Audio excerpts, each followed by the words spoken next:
It may have been an awful weekend for Celtic Football Club, but Chris Sutton got the last laugh as Michael Beale was sacked from Sunderland, and Chris Sutton gave his two thoughts on it, as it looks like Michael Beale is about to start greeting into his mole. And he said this: "Sorry to see Mick Beale go. He may go down as Sunderland's and Rangers' worst ever manager, and all in the same season. Dot dot dot dot." Unbelievable here for Chris Sutton throwing a fellow Englishman under the bus. What is he playing at? They don't like each other, that's for sure. No, well, they don't. Obviously, one played for Celtic, one managed Rangers, one helped end Celtic's 10-in-a-row dreams. So maybe Sutton is still a little bit butthurt over that. But aren't these people in football supposed to lift each other up? Aren't they supposed to support each other? And I mean, is this really necessary here for Chris Sutton?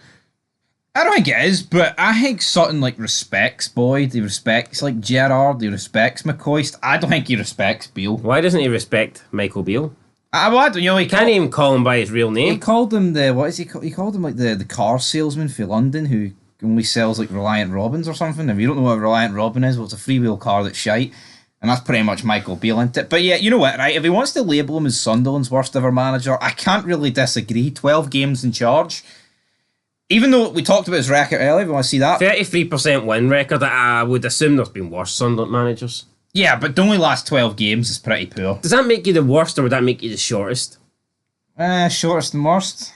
Does that make him the worst just because Sunderland decided to get rid? I mean, you could argue whoever got them relegated could be the worst, because that's the one who, gave them hard times, like Championship to League One, or if you want to go Premiership to Championship. But if you want to say he's the worst for Sunderland, I'll agree with it to a degree.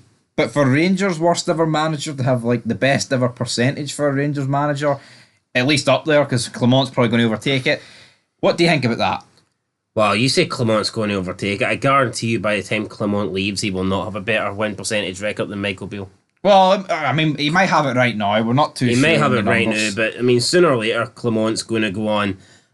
He's going to go on a bad run. It is what it is.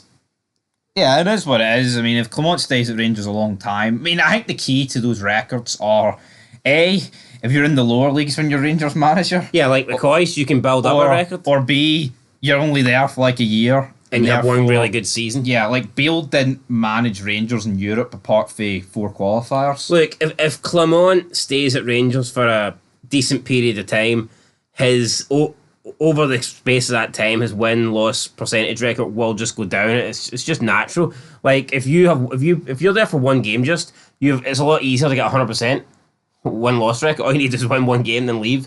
So absolutely. Obviously, at the moment, Clement, I think, he might just have a better record than Michael Beale in terms of win percentage. But like I said, over time, when he does start getting some bad results, that will go down. So for me, Michael Beale is probably, I would say, has got the highest win percent record. And I just don't say he can be the worst manager ever because of that.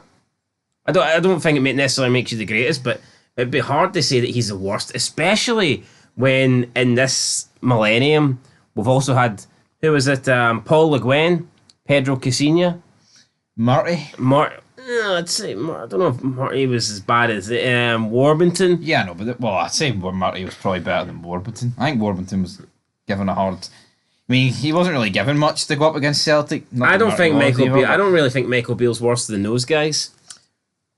Well, I'd say Pedro's probably the worst one I've seen. Yo, what goes against Beale, right, is this season. I think last season, yeah, you know what? Did he lose every meaningful Old Firm? Absolutely. I can't deny that. But that was against a Celtic team who had Ange and were much better than what they are right now. And yeah, admittedly, I think the Rangers team last season was better than this season. But Michael Beale is what killed him was the transfer window. It was the summer market. Yeah, the January transfer window was pretty good. Yep, Cantwell and Raskin. He brought in Cantwell and Raskin, and arguably they were Rangers' two best players, maybe outside of Sakala.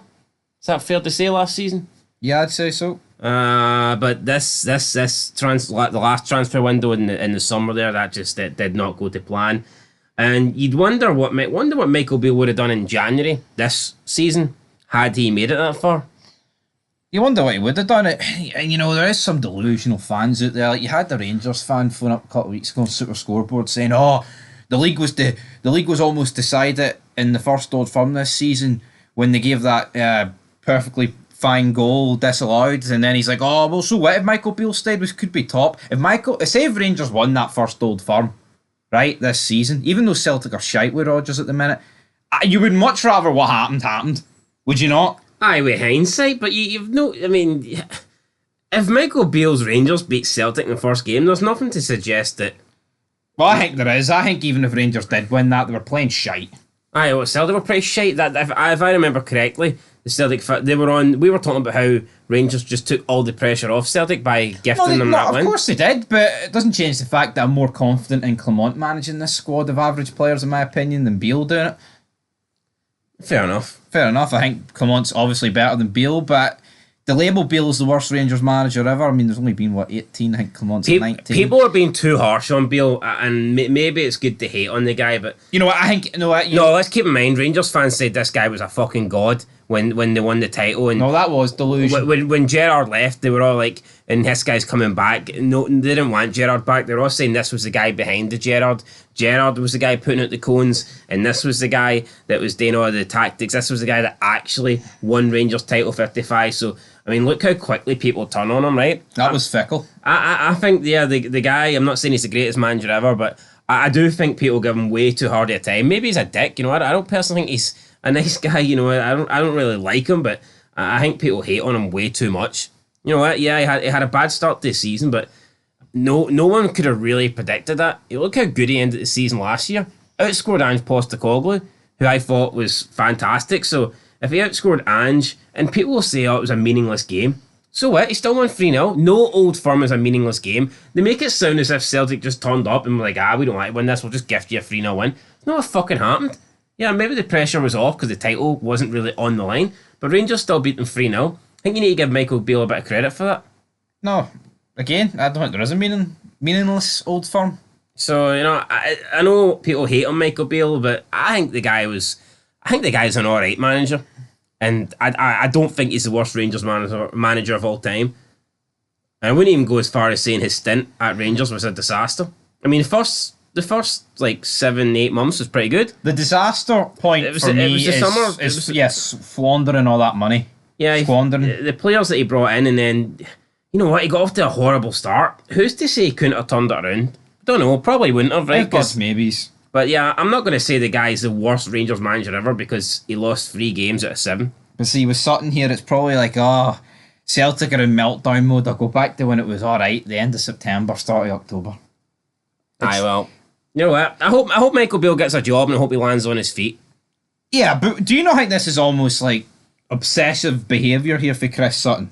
Like, Celtic are doing a hole, right? It's crisis mode apparently, and here he is firing a dig at Michael Beale.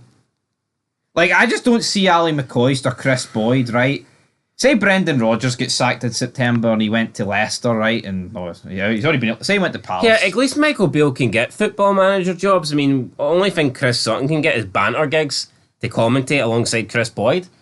Aye, but do you think Chris Boyd is going to be tweeting or on Instagram about Neil Lennon or something? A former Celtic man. Neil Lennon didn't get the Ireland job. Haha, get it right up. Now here, some people would argue, well, the exact reason we're making this video is why Chris Sutton does it. Because he does it to wind people up, to troll people. Well, no, we do this for he doesn't news. He doesn't wind me up. I genuinely think that people are too harsh on Michael Beale, but whatever.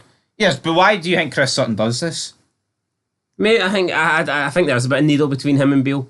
And I think he likes to wind people up, and he can't really talk about how shite Rangers are right now. So he has to go. He's going to try and take a dig. So when Pedro Casinha gets sacked for his next job, I mean, this could be a 2-in-1. You know, this could be him saying, you know what, I don't really like Michael Beale, so I'm going to take a dig at him, and in return, I'm also taking a dig at Rangers because I'm talking about a period where they were really bad under this guy at the start of the season, and when things look better for Celtic. Probably just that for Chris Sutton. Guys. Anyway, that's going to do it. Chris Sutton's commentated on this, and he's... But I like this, you know, this is what makes Scottish football fun. That's what brings the money in. You know, people can say, it's it's bitter and, it's childish, but fuck me, give me content like this. I mean, you wouldn't get this in English football, and that's what just makes that boring and bland. They try to be too professional, and it sucks a life for it, man. Chris Sutton, Chris Boyd... they're controversial, they give you a bit of fun, and they make comments like this that not many other people will, so I'm all for this. Aye. I just don't really agree with that. I'm all for him having an opinion. I just don't really agree with this one. It is what it is, so. Aye, it is what it is, guys. Anyway, till next time. Peace.